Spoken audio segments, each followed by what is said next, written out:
Kalalaba mo lang nito? Hindi amoy pawis, ha? Umalis ka na. Utang na loob. Buhok mo. Patingin. Hindi ba sinabihan na kita magpagupit ka na ng buhok mo? Kailan ka ba titigil sa pagsasayang mo ng oras? Ay, nakakabaliw ka. Ano bang problema mo? Pwede bang makinig ka na lang sa akin? Ayan, 5,000. Sa'yo na yung suklit. Ano ako, pulubi? Magpapagupit ako bukas. Kainis. Ano bang paki mo kung magmukha na akong taong grasa? Bakit ka ba nandito? Anong sinabi mo, ha? Ginagawa ko to para sa'yo, ha?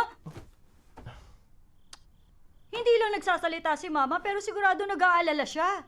Ay, ibang klase ka. Ikapitnumpung kaarawan niya, maraming taong pupunta sa handaan. Gusto niyang ipagyabang ang anak niyang lalaki. Pero wala akong masabi tungkol sa'yo. Kahit wala kang may pagyayabang, magmukhang presentable ka man lang sana. Pakiusap, tama na. Ha? Sakit ka talaga ng ulo. Ano to, ha?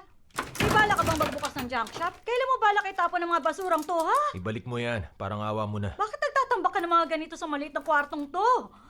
Mababaliw na ako.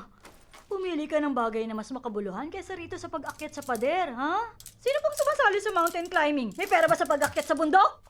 Patingin ang kamay mo. Bakit? Para saan? May titingnan ako sa kamay mo. Ano naman? Ano yan, ha?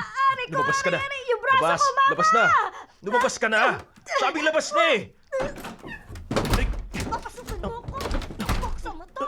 Buwisit ka talaga. Ang lakas niya. Parang baka. Ay, di ko siya kaya. Paano nakakatagal ang bayaw ko nakasama siya? Ay, kawawang bayaw. Sinasaktan kaya siya ni ate?